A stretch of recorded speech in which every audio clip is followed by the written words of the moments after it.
G'day guys, welcome back to the channel. Today we're doing a commander deck tech on the new Minotaur commander Moraug, Fury of Akoum from Zendikar Rising. He's a big boy, 6 mana, 6/6, with each creature you control gets 1/0 for each time it has attacked this turn. It's going to be a full-on combat commander. Landfall whenever land in its battlefield under your control. If it's your main phase, there is an additional combat phase after this phase. At the beginning of that combat, untap all creatures you control. So, this deck is built on multi-combat. We're going to stack as many combat phases as we can. It's hard to go infinite with it because there's limitations. It's an extra combat, not followed by another main phase, so it does limit you a little bit. Scaling buffs in the form of Battle Cry. We're going Goblin Tribal because they go wide and go far, man. And we're doing a little bit of land destruction sub-theme. This is a cool commander in red. So first thing we're going to do is get our commander out nice and early. He's 6 mana, so got to get him out there. Seething Song, Geosurge, and Ironcrag Feet are your big ones here.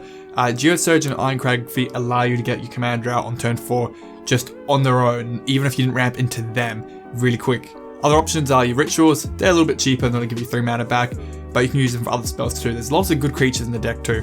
So supporting themes, Aggravated Assault lets you just pay 5 mana, untap all your creatures, have another combat. Really good with the Battle Cry effects from your commander and the actual Battle Cry theme we're going to have, because it stays for each combat to end a turn, so you just keep stacking more and more. Relentless Assault, 4 mana, have an extra combat. Plus, you notice you're going for the 2 artworks with goblins, very fitting. And here is Lithoforming. Be very smart with it, but it lets you have multiple combats. You sack X lands, for each land stacked this way, you draw a card, and you may play X additional lands this turn. So maybe pay X's 2 or 3, get 2 or 3 extra combats out of it with your commander. So for Battlecry itself, we're actually running a few cards with Battlecry. You've got the Hero of Ox Ridge, Signal Pest, and the Goblin War Driver. Every time this creature attacks, each other attacking creature gets 1/0. So with our commander and multiple combats, we're really starting to stack up. And Battle Cries will end a turn, and it occurs each time it attacks. So we're having 2 attacks each turn, Battle Cry will trigger twice. With Ox Ridge, he can't be blocked by weenies, Signal Pest can only be blocked by things with flying or reach. Bolt Hound isn't Battle Cry, but it might as well be, it's close enough. Now for the Matron, I know this is a Magic Online one, but I've chosen this artwork because at least the updated text is here. Whenever the Matron attacks, other attacking creatures get +1/+1 until end of turn for each attacking creature other than the Matron. So it's even better than Battle Cry. It's a huge buff. If you get 2-3 combats with that out, that is going to kill your opponent dead. So with the goblins, they're our main workhorse. They go wide, they're dumb, they're cannon fodder, just throw them in there. Krenko in both forms are really powerful. The Kingpin, he generates tokens based on his power when he attacks. Now if he attacks a second or third time with all the Battlecry elements stacked on top of him, he would generate a huge army. And Krenko Mob Boss, he just taps to double the goblins on the board, and your commander untaps him for the new combat phase. So every time he gets untapped thanks to your commander, just tap him down again, double up the army, have another combat, and repeat. Both Rebel Master and War Boss produce goblins on their combat phase. If you're having multiple combat, you're generating more tokens through them. We've got the Goblin Chieftain, the King, and the Trash Master here as our lords. They just give all our goblins 1/1. We get haste, we get mountain walk, and we get the ability to sack goblins to destroy artifacts. Very strong commander. The War Chief makes your goblins cheaper and gives them haste as well. We also run the Instigator, the Pile Driver, and the Taunter. These are more our combat focused goblins. The Instigator can cheat goblins from your hand into play. We don't really care about that, to be honest. We care about the Double Strike. He hits like a freight train with all the Lord effects, the Battle Cry, and the multiple buffs from your commander. And the Pile Driver too, he hits so hard. Pro Blue, when he attacks, he gets 2/0 for each other attacking goblin, and again, it stays till end of turn, so if you're having multiple combats, this effect just gets more and more and more. Then we got the Taunter, he's a big fat goblin at 5 mana, he's a 1/1 but indestructible. When he's dealt damage, he gets to deal that much to the opponent. With the Lord, the Battle Cry, and the buffs and everything going on to him, he gets quite a good power, and then he can start fighting things, and then your commander untaps everything on the new combat phase, so you can fight things again. He becomes a good form of indirect removal in a way. Other goblins are the Prospector, that's a sack goblins for mana. With the Krenkos out, this can be actually a really good mana production if we need to recast our commander, get it back, or if we want to feed the mana into Assault and have an extra combat again and again and again. While the Recruiter, the Ringleader, and the Matron, that does 2 to goblins or stack our library for goblins in some way or form. Alright, not goblin tokens. We've got Captain's Claw, the Garrison, and Karizev, just as other token generators. With the Claw, gives a creature a little bit of buff, but every time it attacks, you get to create a core ally token tapped and attacking. Perfectly fine in this deck. The Garrison generates 2 tokens on attack, and it can meld with the Battlements, which we do run on our land slot.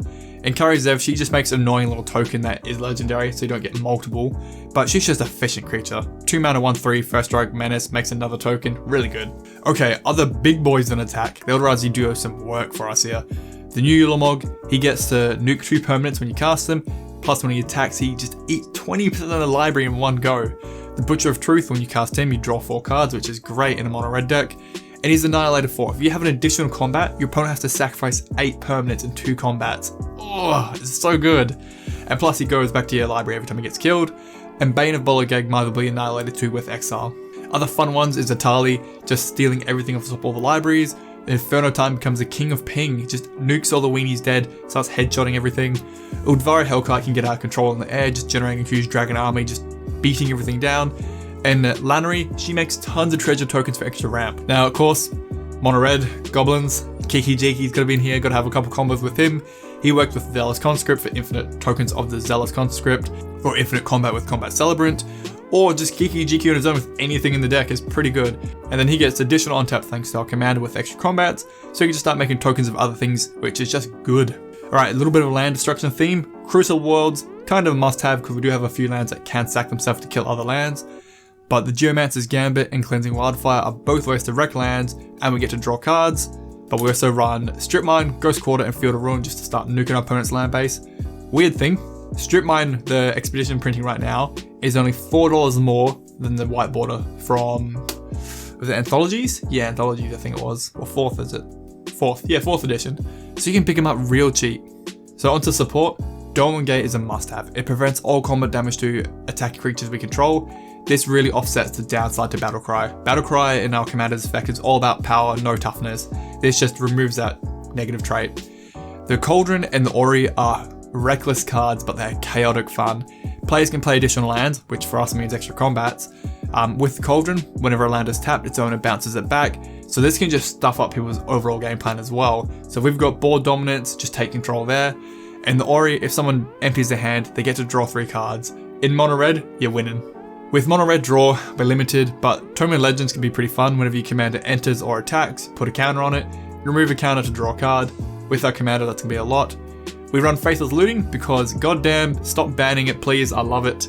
Possibility, and we've got Cathartic Reunion, just good old red draw. For a little bit of red removal, Lightning Bolt and a Braid, really can't go wrong there.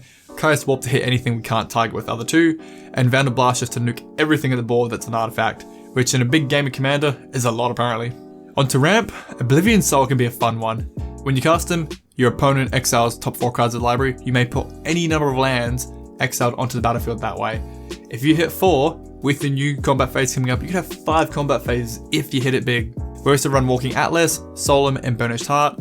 Things to note, Atlas doesn't give you infinite combats because you have to play the lands in your main phase with your commander to get the additional combat phase.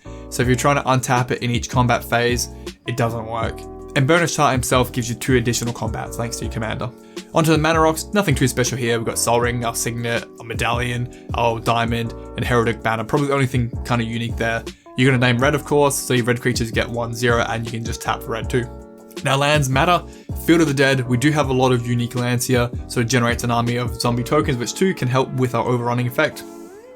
Hold of the Bandit Lord, pay 3 life, adds a generic mana to your pool, but that creature has haste. Very important for our commander. We're all about speed, trying to get him out nice and early. The Battlements, you can pay mana to give a creature haste, which we can meld it with the Garrison to generate huge tokens on attack. We also run a few of the more budget fetch lands. Now you totally could put all the other fetch lands in here if you want to, but Terramorphic, Evolving Wilds, and Myriad Landscape are kind of the normal ones most people go with. Ghost Hand's only $2, and it can just keep bouncing back to your hand for extra landfall. Fabled Passage, and Prismatic View are just more budget options for fetch lands too, but you can totally go into the coloured ones if you need to. We run Crystal Vein, the Cloud Keeper, and Ancient Tomb for just cheap, quick mana for our commander to try and get him out even earlier if we need to. And we run 20 Mountains.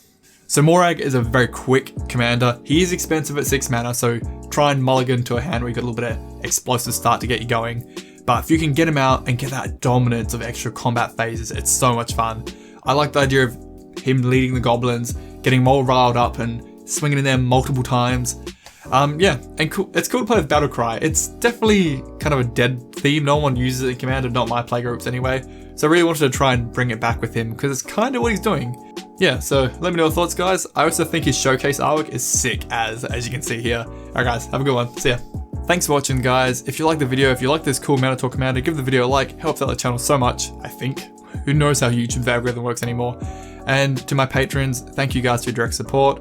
I'm going to do an update video on my life eventually. Building a home, work, everything. There's a lot going on, so I'm sorry about the slower uploads. But thank you for being understanding, guys. See ya.